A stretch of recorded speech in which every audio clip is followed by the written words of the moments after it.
Well, it's been a long time, but welcome back to another video of Rex's Armory.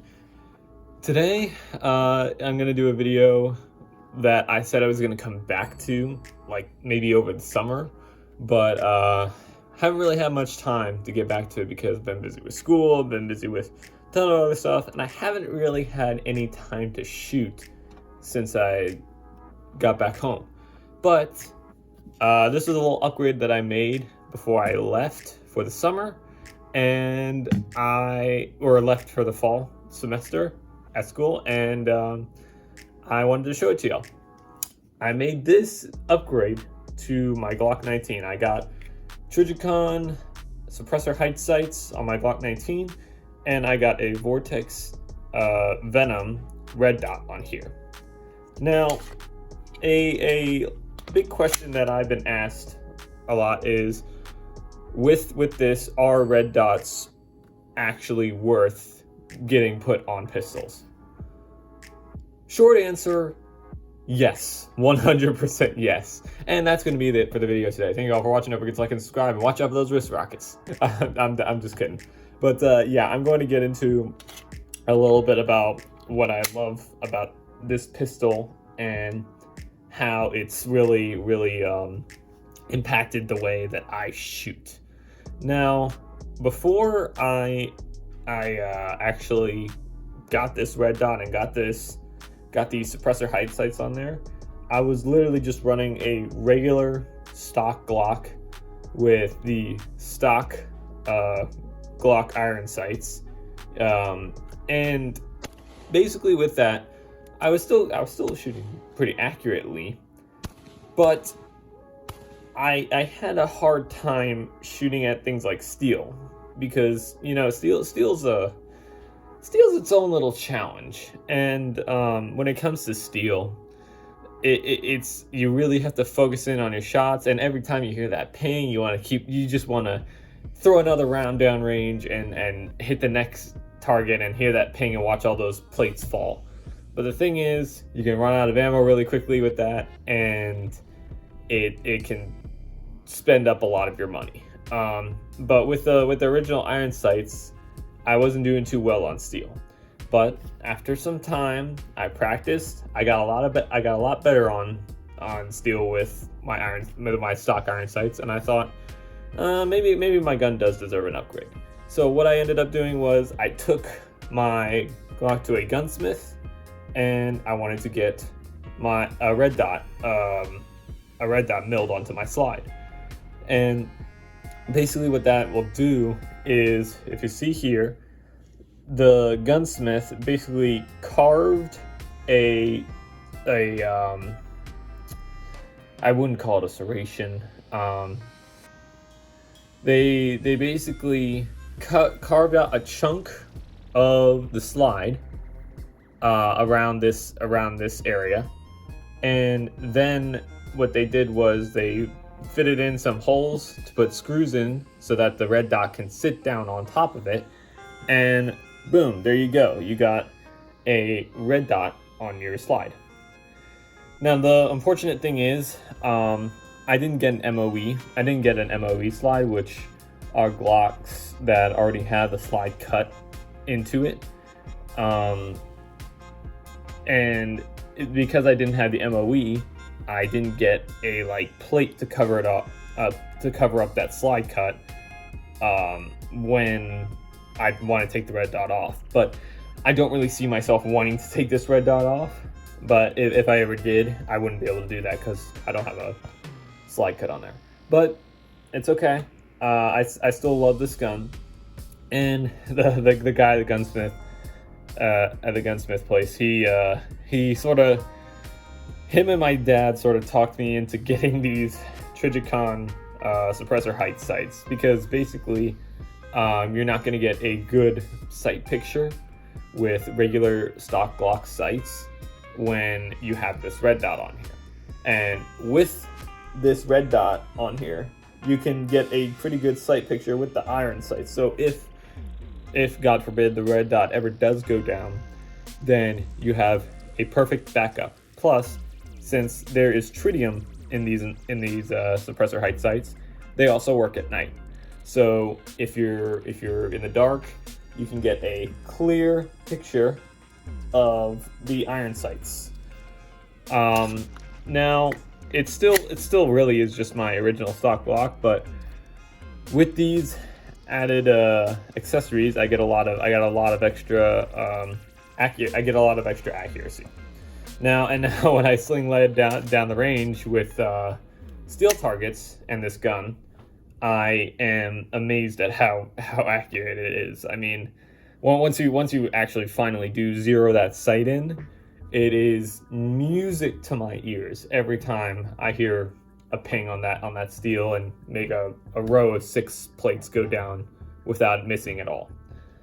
Now, the red dot I got on here is like I said, it's a Vortex Viper, and while it is not considered one of the greatest red dots, the greater red dots that you can put on pistols are things like Trijicon, RMR, or Holosun 507C, or something like that. But this is by no means a great red dot. Or I mean, I wouldn't say that. I wouldn't say it's not great, but I would say that it's not up to the top tier that Trijicon is, or another company like that. And basically, I did get a good price for this. I got this for around, I would say maybe a little under $200. I got a coupon for it, and I got it for a little bit under $200, and around $200 is its original price. But I still get that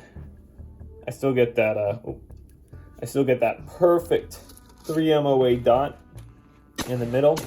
Now, one thing you want to practice with these red dots is finding that dot quickly. If you're gonna use one of these for like competition or just speed shooting, you really want to practice finding that dot quickly, because otherwise you're going to have a really tough time finding that dot and getting an accurate shot on target. Because once you get that dot over your target, you're good as golden. You're almost good as golden to pull the trigger. But the thing is that if you don't practice finding that dot quickly, like I just did, oh, there it is. If you don't practice finding that dot quickly, you're going to have a rough time getting shots on target fast enough, stuff like that. But I absolutely love this thing. I really do. I love these additions that I made, and I am going to be keeping these for the foreseeable future. Now, I did use this in a competition a couple weeks ago. It was actually my first competition. I didn't really do too hot because it was my first competition, first time I ever actually competed.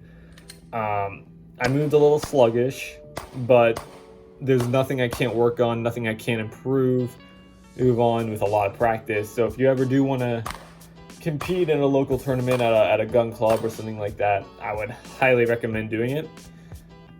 But I think that maybe a 19 was probably not the best choice for this kind of competition. But regardless of what kind of gun you use, you can still do well if you use any kind of gun in the tournament. Like, I competed with a girl who used a 22 the entire tournament, and she kicked ass.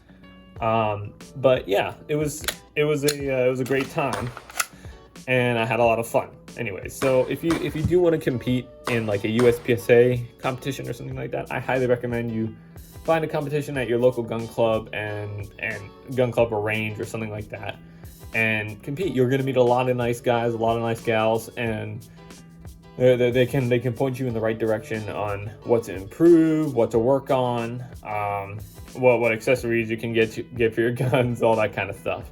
And I also met a nice guy who he was competing with just a regular M9, and he did, or not an M9, but Beretta 92 FS, and he did fantastic. In the future, though, I think this I'll end up using this as like maybe my concealed carry, but for competitions, I don't know if I want to keep using this for competitions. I want to get something that maybe a little bit longer barrel, more accuracy, like a Glock 17 or 34 or something like that. I'm thinking of actually building my own, or getting the parts for a 17 or 34 and assembling it on my own for like my own little custom build. And if I ever do that, I will make a video on it.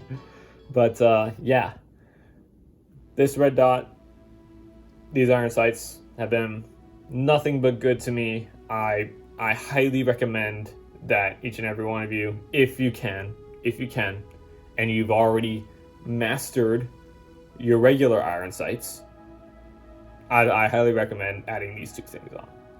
So that's it for Rex's Armory, and I just want to throw out a little sidebar here. I want to apologize to my viewers and saying I'm really sorry about not uploading in a very long time.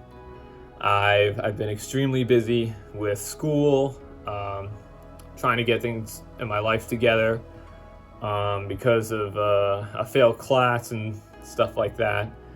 I'm a little bit delayed in my graduation, which I'm a little upset about, but it is what it is. And if you end up screwing up in life, take it as a lesson of what you can do differently, what you can do better, and how you can move on, how you can still accomplish your goals. I'm still going to be able to accomplish my goals. I'm still going to be able to go into the military after I'm done school, but it's just going to take a little longer than anticipated and a little bit more effort. But if there's something in your life that you are 100% want, then you should be putting in 100% of the effort to go and get that stuff done. That being said, I will do my best to try and upload videos in the coming year, but I cannot guarantee that they will come out at a steady pace, or if they'll come out regularly. They'll probably end up coming out like maybe a couple weeks or a month at a time, because I want to be able to keep everything else in my life in check and on track, because I don't want to fail anywhere else in my life. I would say that's about it. Thank you all very much for watching my videos. Thank you all very much for supporting me throughout this crazy time. And don't forget to like and subscribe. And hey, watch out for those wrist rockets.